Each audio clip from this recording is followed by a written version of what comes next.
बुरा न मानना। बागेश्वर धाम पर गुरु पूर्णिमा उत्सव में आए हुए पागलो, हमारी दो बातें नोट कर लो बहुत ध्यान से। तुम्हारे पास दो ही रास्ते हैं, पूछो कौन कौन? जोर से पूछो, जोर से पूछो। बालाजी की कृपा कौन कौन पाना चाहता? पहले हाथ उठा। हाँ, सब पाना चाहते। देखो ऐसे हाथ खड़े कर लिए जैसे हम जेब में बालाजी रखे। चलो कोई बात नहीं। कृपा पाना चाहते? बोलो हाँ या ना। तो दो बातें हैं, पूछो क्या? या तो बालाजी को छोड़ दो या बालाजी पे छोड़ दो। सीधी सी बात है, कोई टेढ़ी मेढ़ी नहीं है, सीधी सीधी बात है। या तो बालाजी को छोड़ दो, जाओ अपने घर ठटरी भरा, नाक कटवा। क्या कर रहे हो? तो टाइम बर्बाद कर रहे हो, पैसा बर्बाद कर रहे हो बेफिजूली में। किराया भंडारा यहां मिलता ही है, किराया भर खर्चा करते हो। चलो जाओ जाओ, बालाजी को छोड़ दो, जाओ जाओ जल्दी ट्रेन पकड़ो। या फिर एक काम करो, पूछो क्या? बालाजी पे छोड़ दो। आप बालाजी पर छोड़ दोगे तो आपकी चिंता बालाजी की हो जाएगी। किसकी हो जाएगी? अरे जोर से बोलो। तो अब तुम्हें चिंता करनी है कि बालाजी से करवानी? तो काय को झंझट में पड़े, भगवान को भगवान पर छोड़ दो। सब भगवान से, भगवान के सहारे चलता रहेगा। अजगर करे न चाकरी, पंछी करे न काम, दास मलूका कहे गए सबके दाता राम। अजगर नौकरी नहीं करता, पढ़ाई ना दे। प्रेम इतना हो उनके अलावा कोई और ना दिखाई दे, केवल भगवान दिखाई दे। इतना प्रेम यदि तुम्हारा ठाकुर जी के प्रति हो जाएगा ना, बालाजी के प्रति हो जाएगा ना भैया, तुम भले ही पेश ही ना कर पाओ, वो तुम्हारी लाज जरूर रख देंगे, तुम्हारा काम सफल कर देंगे। बोलो सीताराम। जोर से बोलो, और जोर से बोलो। तो सच्चिदानंद रूपाय विश्वोत्पत्त्यादि हेतवे तापत्रय विनाशाय श्री कृष्णाय वयं नमः। जो सच्चित आनंद से भरे वो ब्रह्म है। हम लोग भगवान के अंशज हैं, वो सच्चिदानंद है, हम लोग अंशज हैं। बोले कौन भगवान? बोले तापत्रय विनाशाय, जो तीनों तापों को मिटाते हैं। कौन कौन से ताप? दैहिक दैविक भौतिक ताप, राम राज्य का हुए नहीं व्यापा। तीन प्रकार के ताप होते, दैहिक, दैविक और भौतिक। तीनों प्रकार के तापों को मिटाने का काम भगवान का। किसका है? बोलो बोलो बोलो। एक बात और बोले, ओम जी कितने साल हो गए, जब हमारी आयु 9-10 साल की थी तब से कथा कह रहे, आज हम 29-30 के हो गए भैया, लगातार कथा कही रहे। कितनी कथा नहीं, धाम पे ही कितनी कथा नहीं कह दी, बाहर कितनी कथा नहीं कह दी, पर जी भर ही नहीं रहा। जब कथा सुनाओ तब कोई नई बात याद आ जाती है, तब लगता है अरे ये वाली कथा पहले वाली से बड़ी अद्भुत ठाकुर जी ने बुलवा दी है। अच्छा, यही सनातन है, यही सनातन। सनातन पुरातन होकर के भी नया लगता है, यही सनातन है। जो पुरातन होकर के भी नया। अच्छा, तुमको फिल्म दिखाएं, कोई भी फिल्म, एक बार देखो, फिर दोबारा वही दिखाएं, 2 बार देखो, फिर तीसरी बार वही दिखाएं, तीसरी बार देखो, वही फिल्म चौथी बार दिखाएं, तुम्हें सब याद हो जाएगा। अब गाना आएगा, अब विलन आएगा, अब ढिसुम ढिसुम होगा। लेकिन 5वीं बार वही फिल्म दिखाएं, तब तुम कहोगे भैया हमको ऐड दिखा दो, हम और कुछ चाहे देख लेंगे, जंगल चाहे देख लेंगे, पर ये ना दिखा, देख चुके पक गए हम तो। बोलो हाँ या ना? बोलो, अरे जोर से बोलो, अरे जोर से बोलो। लेकिन कथा, ये बैठे ओम जी, ये वाले दूसरे वाले ओम जी, राजस्थान वाले, इतनी कथा सुन चुके, कोई ऐसी कथा नहीं जिसमें ये ना पहुंचे। हैदराबाद में हो, छत्तीसगढ़ में हो, राजस्थान में हो, महाराष्ट्र में हो, जहां हमारी कथा होगी, कोई पहुंचे ना पहुंचे, हम जाएंगे। कलाकार चाहे बदल जाएंगे पर ये ना बदलेंगे। हर कथा में ये आ जाते हैं, काम छोड़ छोड़ कर, फिर भी आनंद लेते हैं। और एक कथा 2-2, 3-3 बार हमने सुना दी, फिर भी इन्हें आनंद आता है। इससे सिद्ध होता भैया कि टीवी फिल्म काल्पनिक कथा है।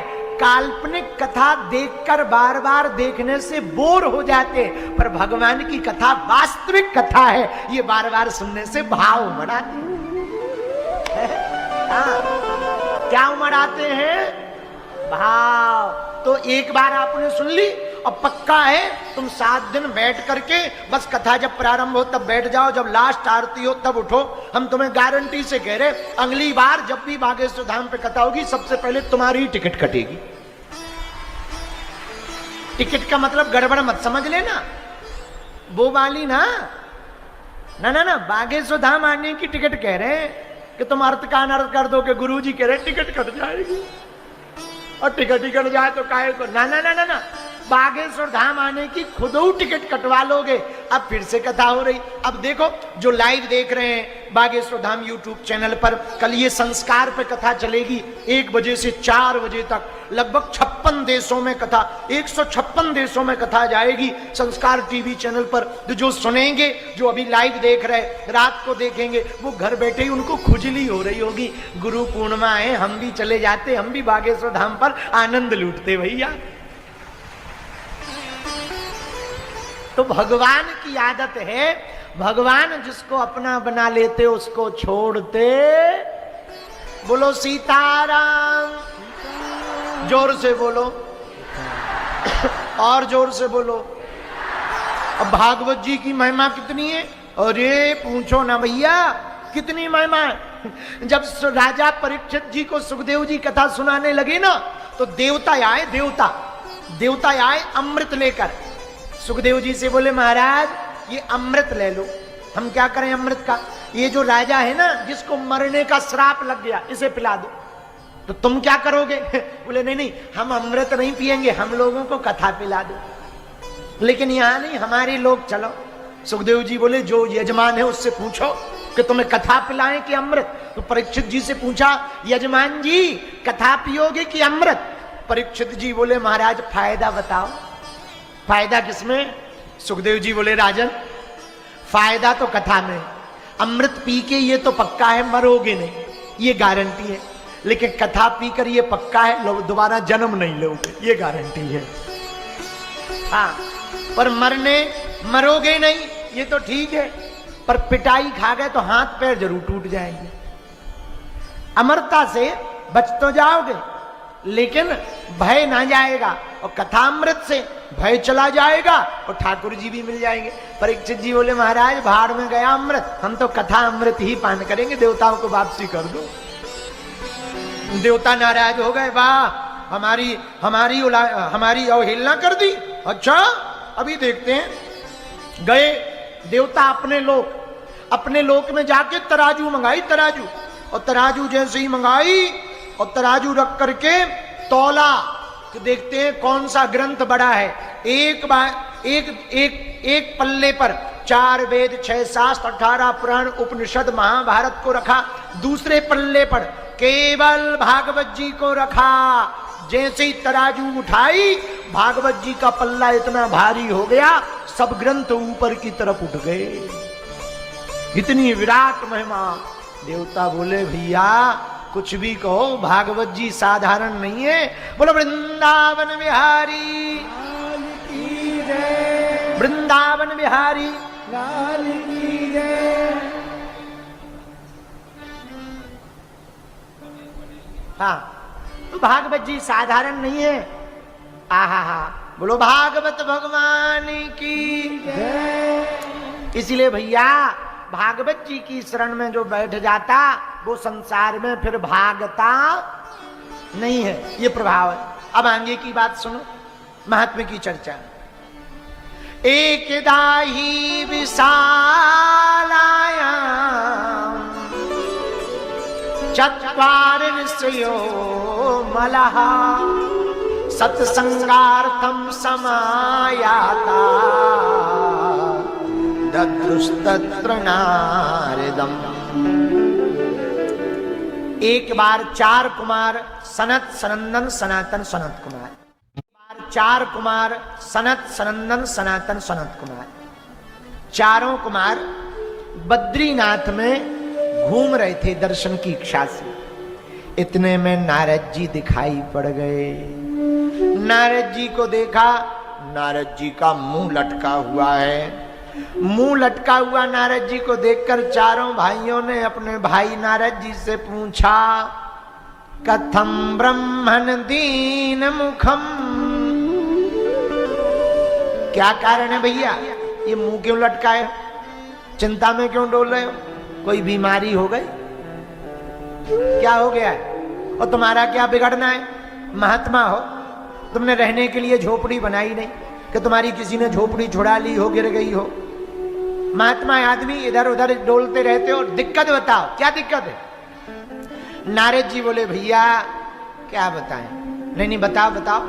भैया हम इस लोक में आए थे सत्संग करने। कौन से लोक में? मृत्यु लोक में। कौन से लोक में? बोलो बोलो बोलो। मृत्यु लोक में। अच्छा हाँ, सत्संग मिला? नारद जी बोले, भैया कहां मिला, वहां नहीं मिला। हालत सुनो क्या हुआ। बोले क्या हुआ? नारद जी बोले, भैया हम सत्संग करने के लिए संतों के पास गए, सोचा संत महात्मा सत्संग करते हैं, भगवान के प्रेमी हैं, लेकिन कलयुग का ऐसा प्रभाव पड़ा कि भगवंत कथा न रुचेगी जिन्हें, नहीं शास्त्र की बात पे ध्यान धरेंगे, और पढ़ के अंग्रेजी कहलाएंगे साहब, होटल में मदपान करेंगे। कलयुग के लोगों का बड़ा विचित्र स्वभाव है, कोई भगवान की कथा सुनता नहीं है। बोलो सीताराम। अरे जरा जोर से बोलो, और जोर से बोलो। नारद जी बोले, हम गए संतों के पास सत्संग करने, पर उनके नाम कुछ और है, काम कुछ और है। बोलो सीताराम। कैसे? नारद जी बोले, हम एक महात्माओं के यहां जाने लगे, देखा आहा बहुत बड़ा आश्रम बना हुआ है, 10-12 मंजिल का आश्रम है, बड़ी बिल्डिंग है, बड़ी बड़ी गाड़ी रखी, बड़े बड़े बॉडीगार्ड खड़े। हमने पूछा ये किसका आश्रम है? बोले त्यागी जी महाराज का। नारद जी बोले, जय हो, नाम त्यागी जी और आश्रम 12 मंजिल का। नारद जी बोले, हमारा मन नहीं लगा, हम दूसरी जगह गए। यहाँ क्या काम का? नाम इनका त्यागी जी है, आश्रम 12 मंजिल का है, दूसरी जगह गए। नारद जी बोले, भैया दूसरी जगह गए तो भगवा रंग के कपड़े 20-25 सूखने के लिए टंगे थे, हमें लगा यहाँ पर बहुत सारे महात्मा रहते हैं। पूछा कितने महात्मा रहते? बोले एक। बोले किसका आश्रम है? बोले नागा बाबा जी का। नारद जी बोले, वाह, नाम नागा बाबा और कपड़े 12 जोड़ी, अरे हो गया कल्याण, चलो चलो चलो चलो दूसरी जगह चलो। नारद जी बोले, हम तीसरी जगह गए। जैसे ही गए, छोटे छोटे बच्चे तिलक लगाए, यज्ञोपवीत पहने, बड़े सुंदर सुंदर बच्चे, बटुक ब्राह्मण बालक, वेद ध्वनि गाने वाले, शास्त्र परंपरा से जीने वाले, बढ़िया शिखा चोटी रखे हुए, द्वादश अंग में तिलक लगाए हुए बटकों को, ब्राह्मणों को देखा, हमारे मन में श्रद्धा जग गई। नमो ब्रह्मण्ड देवाय गौ ब्राह्मण हिताय च जगत हिताय कृष्णाय गोविंदाय नमो नमः। विप्र प्रसादात धरणीधरोहम, विप्र प्रसादात कमलाबरोहम, विप्र प्रसादात अजिताजितोहम, विप्र प्रसादात मम राम नामम। आहा, बटकों को, ब्राह्मणों को देखकर आनंद आ गया। बड़े सुंदर सुंदर बालक है, लगता कोई गुरुकुलम के बच्चे। भैया ये किसके बच्चे हैं? बोले ब्रह्मचारी जी के। नारद जी बोले, जय हो जय हो जय हो। नाम ब्रह्मचारी जी और पूरी क्रिकेट टीम तैयार कर रखी है। वाह वाह वाह वाह वाह वाह, अद्भुत है अद्भुत है। नारद जी बोले, भैया यहां भी हमारा मन नहीं लगा, अब कहां जाएं?